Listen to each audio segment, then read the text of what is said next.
I want to start today with a problem that we all have, even if we don't really realize it. Oh, starting with an existential crisis right out of the gate. I like it. Yeah, well, you know how we spend our entire lives measuring things? Right. We measure our success, we measure the state of the world, we measure scientific truth. Right, constantly gathering data. Exactly. But there is a question that rarely gets asked, and honestly, it's a little unsettling when you actually sit with it. What if the ruler we are using to measure everything is, warped? And not just warped, but potentially non-existent. Right. That is the absolute nightmare scenario. Yeah. Because if the tool you use to interpret reality is broken, then every single conclusion you have ever reached about reality is completely suspect. It all just falls apart. It really does. So for today's deep dive, we are looking at a text that tackles this exact problem head on.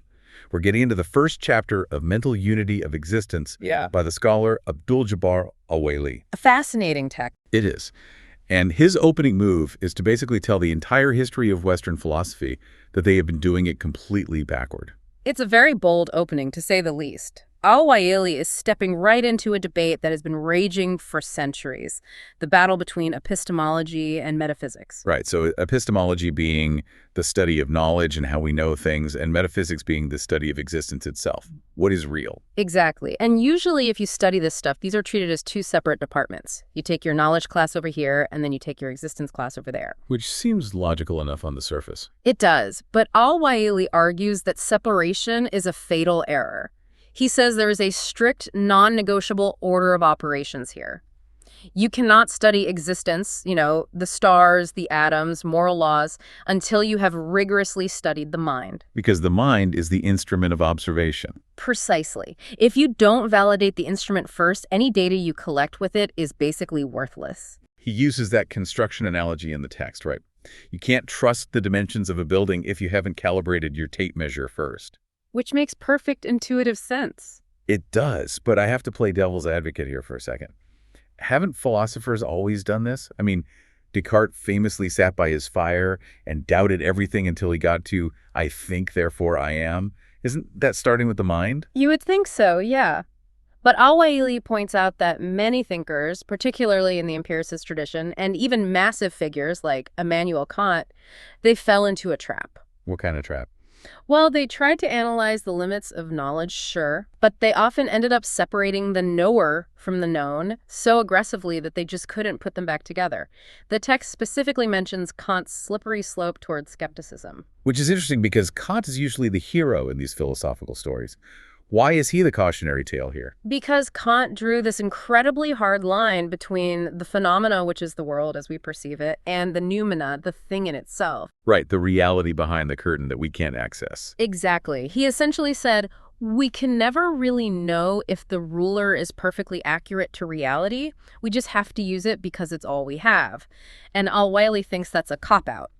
He doesn't let him get away with that. No, he argues that if you leave that door open, just the mere possibility that the mind isn't a valid, objective entity, you eventually slide all the way down to total doubt. And total doubt isn't just, I'm not sure if the sky is really blue. It's, I'm not sure if I even exist. Precisely. And that requires us to define what we even mean when we use the word mind.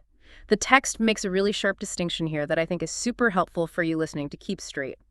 He separates psychology from philosophy of the mind. Which in modern, everyday conversation, we use as basically synonyms. Oh, constantly. But Al-Waily says psychology is strictly functional. It's like a mechanic looking at a car engine. Okay, so it studies how the pistons fire. Right. It studies how sensation works, how imagination flows, cognitive processing.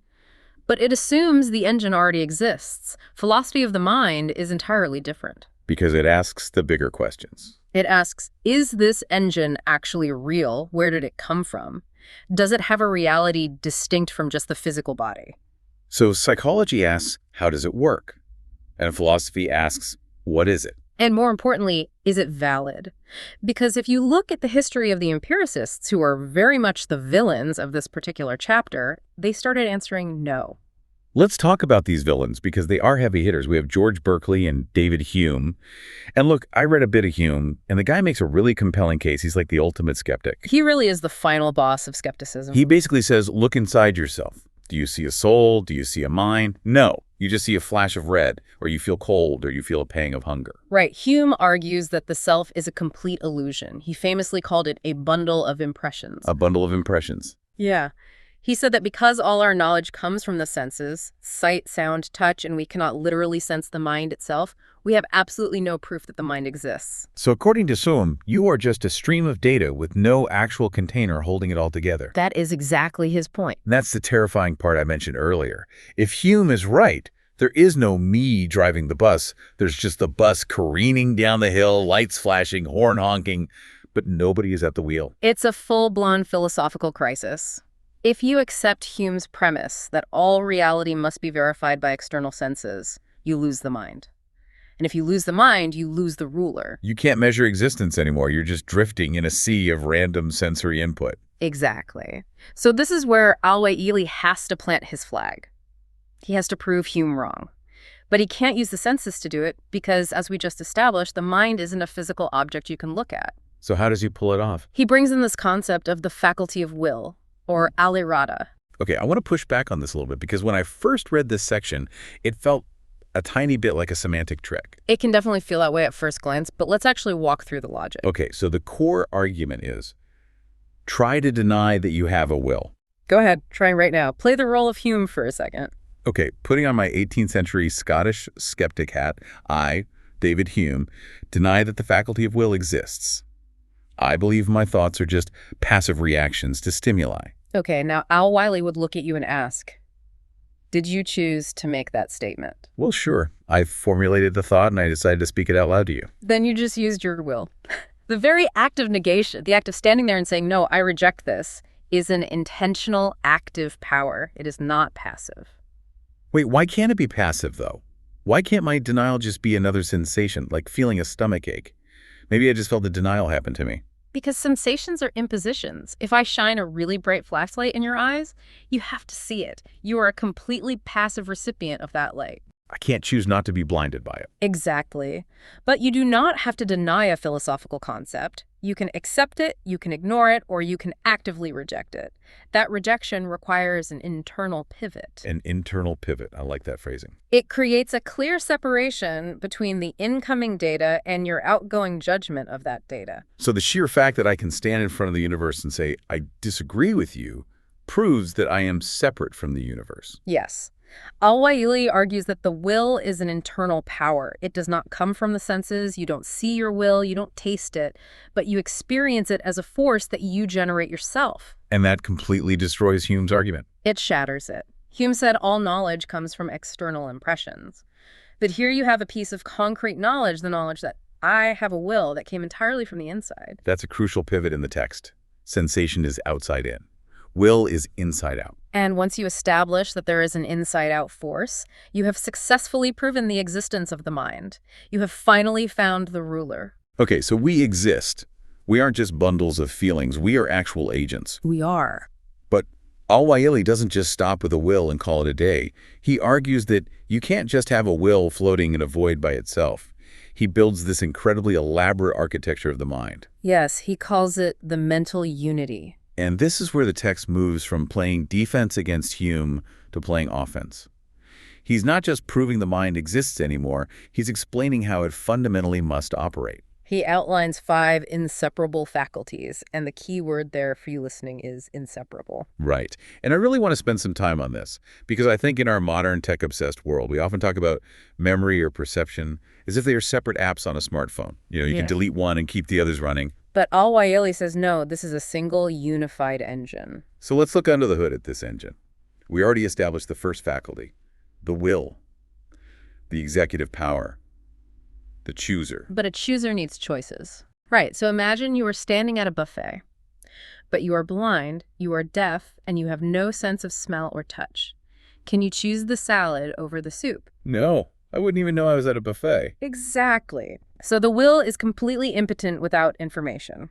That brings us to the second faculty, deduction or alistintage. Deduction. So this is the reasoning capability. Yes, the ability to compare option X and option Y and determine which one is preferable. Okay, so deduction presents the case to the will. It says, the salad is healthy, but the soup is really tasty. And then the will makes the final call. But wait, In order to compare the salad and the soup, you need to be able to hold the concept of the salad in your mind while you turn your attention to the soup. Oh, right. Because if you look at the soup and immediately forget that the salad even exists, you can't compare them. You'd just be stuck in this eternal present tense, just staring at the soup, thinking soup, soup, soup. That sounds like a terrible way to go through life. It would be. So deduction completely breaks down without the third faculty, which is retention or al-hafiza. Retention. So this is the storage unit. The hard drive of the mind. It preserves the image of the thing you just saw so that the deduction faculty actually has something to work with. Okay, I am tracking with you. We have will, which is the boss. We have deduction, which is the judge. And we have retention, which is the file cabinet. But the file cabinet needs files. It does. And those files come from perception, or al-idrak. This is the fourth faculty. The interface with the physical world. Sight, sound, taste, touch, all of it. Al-Waily actually calls perception the oil of the mental machine. It's the raw material. Because without perception, retention is empty. And if retention is empty, deduction has no data to compare. And if deduction has no data, the will has absolutely nothing to choose. It's a total domino effect. You pull just one of these faculties out and the entire mental structure crashes. But we're only at 4. What's the 5th? We have the input, the storage, the logic, and the choice. The 5th is the one people very often confuse with retention. It is memory, or al-dhakira. I have to admit, I stumbled on this exact point during the reading. Retention and memory sound like the exact same thing in casual English. What is the actual nuance he's getting at here? Okay, think of retention as the physical library shelf. It's entirely passive. The book is just sitting there in the dark. But just because a book is on the shelf doesn't mean you are currently reading it. Right. Memory is the librarian. It is the active, dynamic power of recall.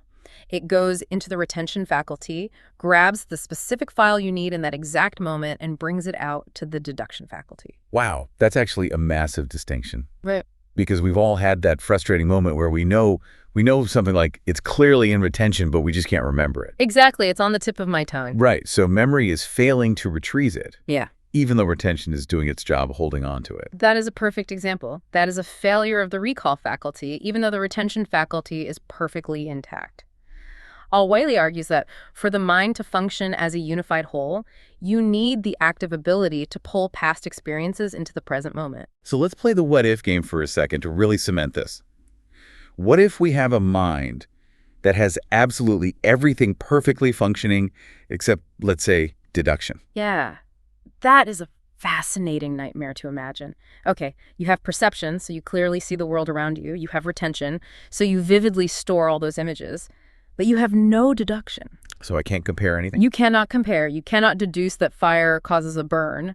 You just have this endless, disconnected pile of images. Fire, burn, fire, burn. But I never connect the dots between them. You never connect the dots. You would effectively be a security camera recording a movie, but understanding absolutely nothing of the plot.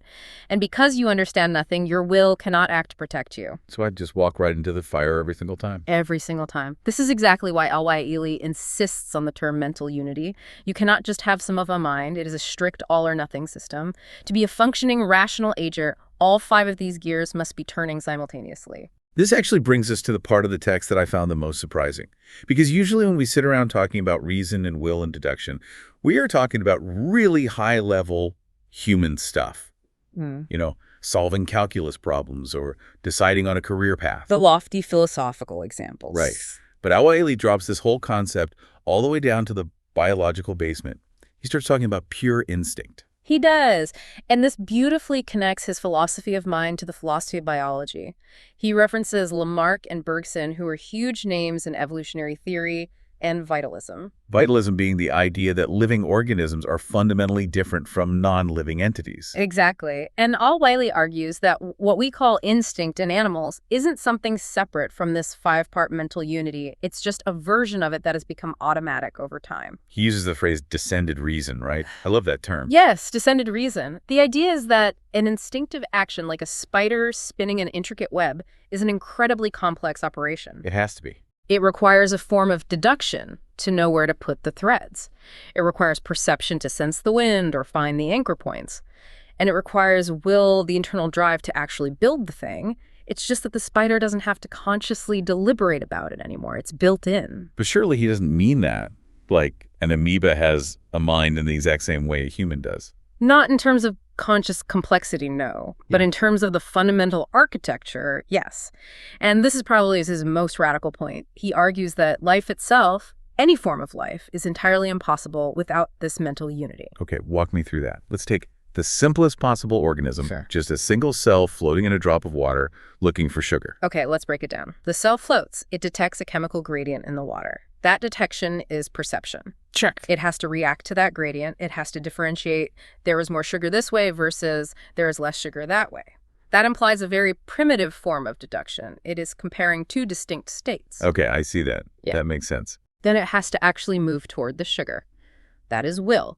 It is a deliberate action generated from within the organism to change its physical state. And I guess it needs to know what it's looking for in the first place, right? Right. It has a biological imperative stored within it that says, sugar is good, sugar is food. That is a foundational form of retention. If it didn't somehow retain the need for food, it wouldn't bother reacting to the perception at all. So even the microscopic amoeba is running the complete 5-step program. It absolutely has to. If you remove any of those faculties, the organism just dies. No perception. It starves because it can't find food. No will.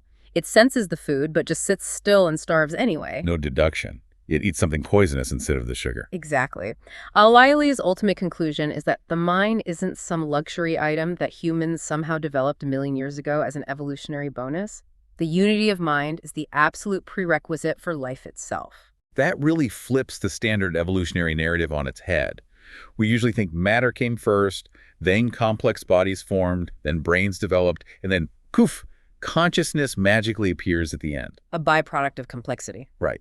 But Al-Waily is saying the basic structure of consciousness, this 5-part unity, had to be there from the very first biological spark. He's arguing that the universe is fundamentally mental in its organization. You just can't have a living universe without the tools of knowledge, perception, retention, will being woven into the very fabric of it. It really perfectly validates that ruler analogy we started the whole conversation with. We aren't just observing the universe from the outside like aliens. We are a part of the system, and we are built with the exact same logic as the system. And that is the ultimate answer to the skeptic. We know our internal ruler is accurate because that ruler is literally what keeps us alive in reality. Because if it was broken, If the ruler was broken, if our perceptions were constantly lying to us, if our will was just a complete illusion, we wouldn't just be a bunch of confused philosophers sitting around a fire. We would be extinct. nature would have selected against us immediately. Exactly. The undeniable fact that we are here, surviving and navigating the physical world is the ultimate proof that our mental faculties are valid and aligned with reality. That's an incredibly powerful thought to anchor on. We don't exist in spite of our minds. We exist strictly because of them. And therefore, we should trust them. That's the biggest takeaway for me from this chapter. In a world that constantly tries to gaslight us, telling us we can't trust what we see or what we logically know, Al-Waily says, trust your will, trust your deduction. It's the exact same engine that has kept life running for billions of years. I love that. Trust the engine. It's a lot more reassuring than Hume telling us we're just random ghosts haunting a meaningless machine. Much more reassuring. It gives you a really solid intellectual floor to stand on. Well, before we wrap up, I have one last question for you to ponder and for everyone listening to chew on. If this mental unity is truly required for even the simplest forms of life, does that imply that in some weird way, the universe itself has been aware since the very beginning? That is the inevitable massive question this text leads to. If will and perception are truly fundamental to the existence of life, then consciousness isn't just an accident, it's a core feature. It heavily suggests we are living in a universe that was, in some sense, designed to be known. A universe designed to be known. I think that's the absolute perfect place to leave it for today. We've gone all the way from do I even exist to the universe actually wants me to know what exists. It's quite a journey for just one chapter. That's exactly why we do the deep dive. Indeed it is. Thanks for listening, everyone. Trust your ruler, use your will, and we'll catch you on the next one.